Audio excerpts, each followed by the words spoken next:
Hello everyone, my name is Karina. I go by Kartsy on social media, and today's video is going to be a little different than the majority of my content. I'm currently working on a very special video, which is all about the making of my prom dress. It will be coming out next week, so stay tuned for that. In the meantime, I thought I would share with you my last high school project and talk all about my art and where I want to go with it in the future.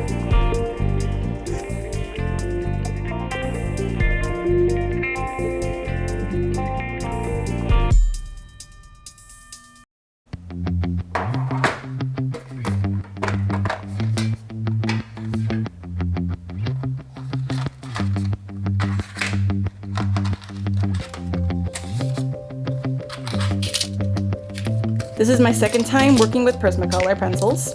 The first time I worked with them was right before the eternal spring break I was thrown into. In that piece, I drew a photo from my childhood of me eating an ice cream at Disney Springs, which at the time was called Downtown Disney. I love it very much, but one of the critiques I have for myself is that I didn't have enough shadows. I made myself too pale. My skin tone needed to be darker, especially since I had more of a golden tan when I was younger. So this time around, I really paid attention to the changes in shadow on my skin and practiced layering my colors to blend them into interesting shades. One thing that drastically improved my piece was the addition of different gray colored pencils. I didn't have such a selection for the previous piece, and now I cannot live without them. It helped me drastically to get the darker values I wanted. You'll see these pencils later on as I get to working on more of very intense shadows. One thing I learned from the previous piece is how much I actually love to work with toned paper. Before, I used a more brownish toned paper, and this time around I'm working with a more gray toned paper. One thing I've discovered about myself as I've gone through my classes and through a million sketchbooks is that I love to draw big. So although this sheet of toned paper isn't as large as I normally prefer to draw and do my art in, it's suitable for now.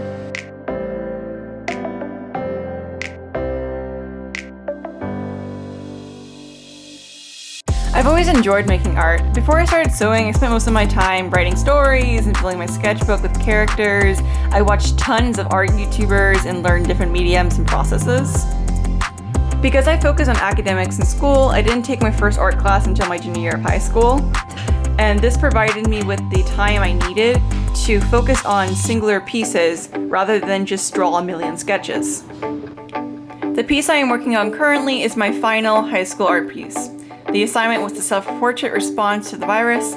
It was meant to show how it affected us, so I chose a photo I took at the supermarket. I really like the composition of the image. The light at the top acts like leading lines, which helps draw attention to my eyes, and the tilted, almost completely empty shelves creates a world thrown off its axis. I wanted to draw attention to my eyes and focus on my shadows. My goal was to portray the depressed state I was in at the beginning of quarantine, when all my plans started canceling, and then suddenly I wasn't able to say goodbye to my friends and teachers. It was a really strange time in my life, and honestly, I don't know if I'll ever experience something like that again. Hopefully not. In this piece, I really played around with the layering of the Prismacolor. One thing I've noticed as I layer Prismacolor is that once you get past the point of there no longer being any more of the surface of paper to touch, then the wax becomes very streaky. And you're able almost to move it around like paint. And this is a blending stage I really enjoy when I work with Prismacolor. Now again, as I mentioned before, this is only my second time working with Prismacolor, and I think the reason why it comes more naturally to me than other mediums, mainly painting, is because I'm used to using pencils.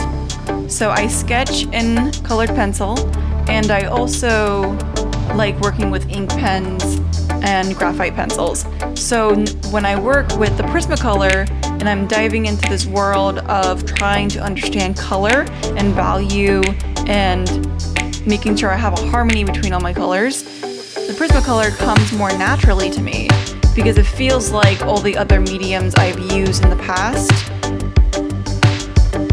I think it's something I'm going to experiment with in the future, and this is why I invested in my own set of Prismacolors.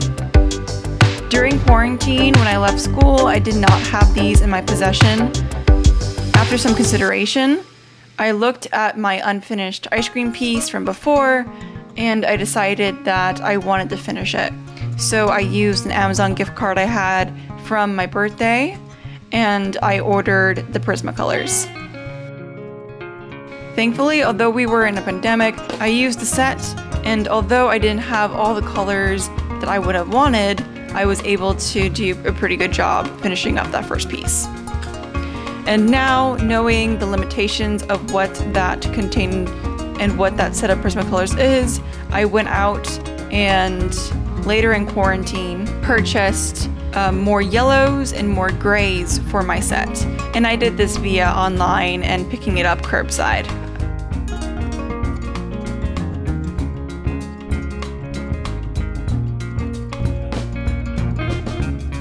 When I work on my pieces, I tend to hop around, and this is mainly because if I work on one section for too long, I get in this mental state where I get bored of it, and then I get overwhelmed by it. So I have to hop around to keep my mind fresh and to make sure that I continue to layer the colors properly. So for instance, I'll hop around from the face mask, back to the eyes, a little bit onto the hat, then down to my neck. And then if I'm feeling like I need to step away from my person, I just jump to the background. If you notice, there is a process to coloring the skin that I have. I switch back and forth between, and these are very specific colors. I normally start with light umber, then I go to peach. On top of peach, I place light peach. And if I need something especially bright, to have more of a yellow tone to it, I go in over top with cream. Now, the first three colors I go back and forth with, and I layer them to a point depending on whatever type of value I'm trying to achieve. And later on in my piece, I explore using the different types of warm and cool grays to see what type of values I could achieve with the skin tone. My favorite part of this illustration is my shirt. I'm trying to pay more attention to the fabric in my art so that in the future I can illustrate costume designs better. Here again, I layered colors and paid particular attention to the stripes in my shirt. I wanted to show the multicolored fibers that made the stripes vibrant. On the rare chance that I do not wear tank tops in my videos, you'll probably be able to spot me wearing this shirt. Out of all my t-shirts in my closet, it's probably one of the ones that gets the most wear. I don't know what about it exactly calls to me when I look into my closet. It might be that indigo color and then all those bright stripes that come through it. And my brain just goes, yes, I want to be both dark and colorful. I don't know. But if you know me in day-to-day life, you'll probably spot me wearing it one of these days.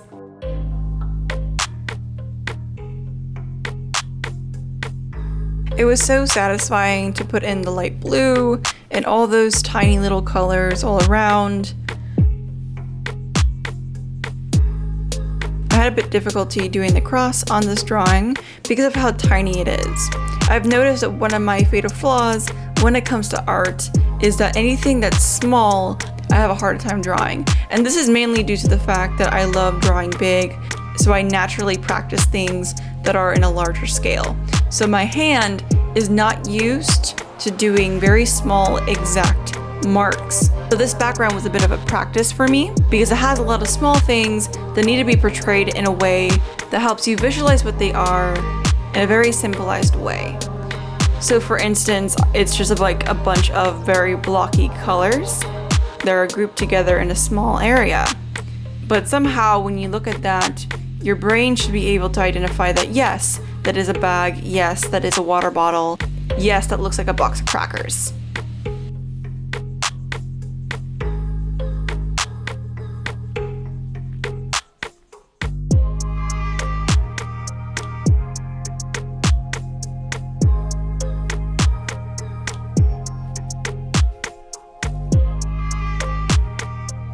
My least favorite part of this whole art piece is probably my hat. It's at an odd perspective, which I don't really know if I was able to illustrate correctly.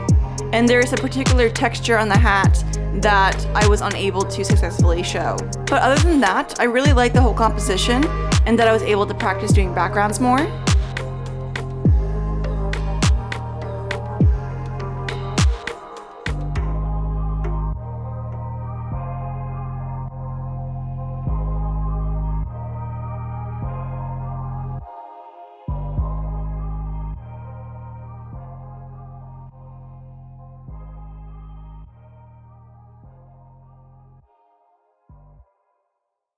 I'll probably do a couple more art videos every once in a while because my goal is to get better at every aspect of art that I do, which includes drawing. And drawing is going to help me in the future portray my designs better and even dream up new ones. As I've mentioned before, when I first began really exploring growing up what I wanted to do with my life, the first thing that came to mind was being an author. And as I discovered the art of storytelling and I read almost a million books, I realized that I wanted to tell my own stories. So I kept writing and I kept writing, and although I discovered a new passion, which is sewing, and has consumed the majority of what I do, there is still one side of me who looks back at my writing and my stories and wants to continue it. So on the side, which is what I see as more as my hobby, I do write and I do continue to do some illustration practice. I have come up with the goal of at least publishing one book in my life, whether that be sewing related or otherwise, I do not know. I would like to publish the book I am currently working on. It is quite possibly my favorite story that I have come up with over the years, and I would like to complete it. Now, the special thing about this book, though, is that the way it is, it seems to be more targeted towards middle grade, and growing up, I was a very, very big fan of middle grade fiction. So much so that one of my favorite parts about middle grade fiction, specifically the fairy tale ones, was when authors provide images in their stories that help provide that fairy tale feel.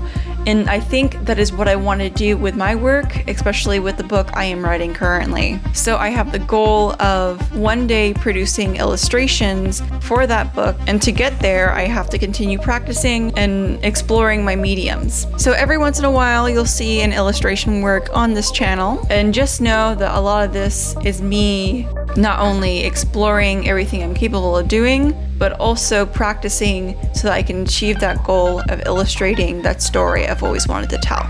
I've hoped you enjoyed this video. It is very strange for me to produce something that's not sewing, especially editing this video. It's a bit different, but I hope you enjoyed, and I'll see you next week when I show you what I've been doing for my prom dress. God bless and bye!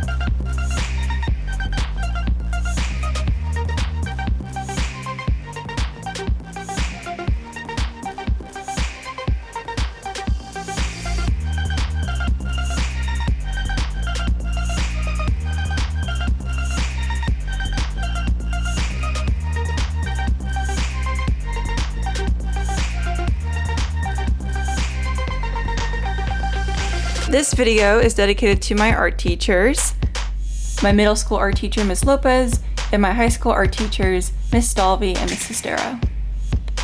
Thank you both for everything that you have taught me over the years. I feel so horrible I cannot say goodbye in person, but I want you to know that you have helped me incredibly in my art journey, and I will never forget the wonderful times I had in your classrooms.